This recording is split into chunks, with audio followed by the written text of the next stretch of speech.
This is a gripping story of how one man took on the wild.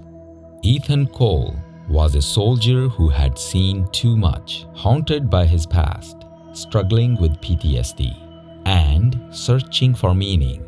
He embarked on a solo 2,650-mile journey across the Pacific Crest Trail.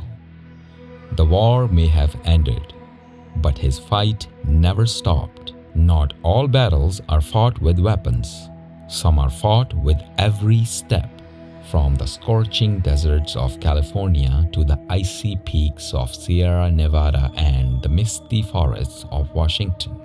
Through blizzards, dehydration, exhaustion, and near-death experiences, he fought not only nature but also himself. Would he make it to the end? Or would his past consume him before he could reach the Canadian border? The wind howled across the desert as the first rays of dawn cracked on the horizon. A lone figure stood at the edge of the Pacific Crest Trail, his shadow stretching long across the sand. His boots, worn from the years of service, kicked up dust as he took his first step. This was not just a hike. This was a battlefield, a test of survival. For Ethan Cole, war had ended long ago, but the real battle had only just begun. The ghost of his past marched beside him. The horrors of combat, the weight of survivor's guilt, the sleepless nights spent chasing memories he couldn't escape. The world had moved on, but he didn't. And so, he turned to the only thing that made sense. He walked 2,650 miles. Through the scorching deserts, through towering mountains, through rivers swollen with ice. He did not know if he would make it, but one thing was certain: he could not go back. The desert stretched endlessly ahead, a sea of golden dust shimmering beneath a merciless sun. Every step felt like a battle, every breath a test of endurance. Ethan wiped the sweat from his brow, his throat parched, his pack digging into his shoulders like a weight of the past he couldn't shake. Water was scarce. The rations in his pack felt like dust in his mouth. The rattlesnake slithered across his path, its tail rattling like a warning from the land itself.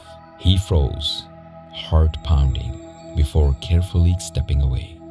Death was everywhere in the desert, waiting for those who weren't careful.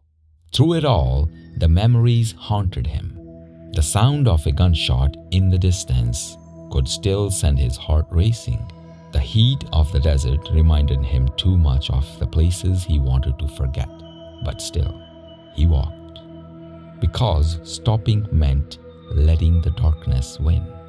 The weeks passed, and he reached the Sierra Nevada, where the world transformed from barren sand to towering mountains. Snow still clung to the peaks, untouched and pure. The air was thin here, the climb steep and unforgiving. Then came the storm.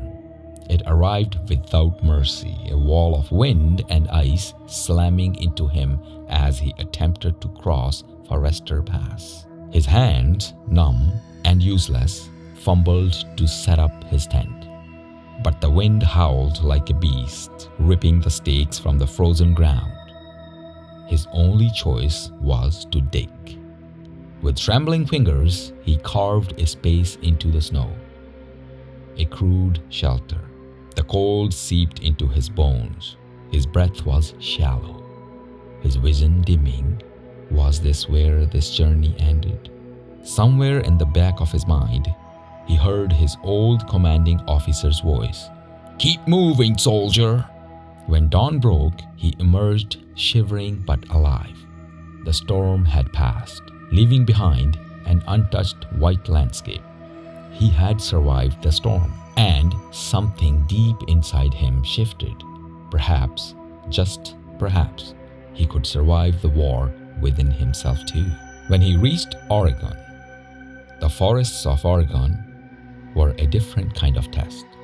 Mist drifted through the towering pines, muffling the world in a haunting silence. This was where ghosts caught up to him. As he walked, the memories crept in. The firefight in the desert, the explosion that had taken his closest friend, the way his hands had been covered in someone else's blood. He stopped, gripping a tree for balance. His breathing raged. The past wasn't behind him. It walked beside him, step for step. But he kept going. Mile by mile, day by day, he let the trail strip him down to the raw, simple truth. He was still alive. And as long as he kept moving forward, the past couldn't pull him under. As he neared the end of the trail in Washington, the landscape turned wild. The mountains were sharp and jagged, the rivers swollen with melting snow, and then the final challenge, a river crossing. The water was high, fast, and merciless. He knew the risks. He had seen the warnings, but there was no other way forward. Steeling himself, he stepped in. The current yanked at him immediately, pulling him off balance. He fought to keep his footing, but the river was stronger. One misstep, and he was under. Water roared around him, filling his ears and his lungs. He thrashed, struggling against the current, his mind flashing to another time, another place. And it's the same place. His friend drowning in the sandstorm, and his friend's hand slipping from Ethan's grasp. No, not this time. With a desperate lunge, he grabbed a jagged rock and hauled himself to the shore, coughing, gasping, alive. His entire body trembled, but he had done it. He had won. Finally, after 5 months, 2,650 miles, and countless battles, both external and internal, he reached the Northern Terminus. The wooden monument stood quietly in the clearing, the Canadian border just beyond. Ethan placed a hand on the worn wood, his fingers tracing the carved letters. For a long moment, he simply stood there, breathing. He had thought this trail would change him, and it would somehow erase the past, heal the wounds, rewrite his history. But he understood now. The trail hadn't changed him. It had revealed who he had been all along, a survivor. And for the first time in years, Ethan smiled. He had made it. Ethan had won the battles, both external and internal. If you do like our stories, please subscribe to the channel, and see you in the next story.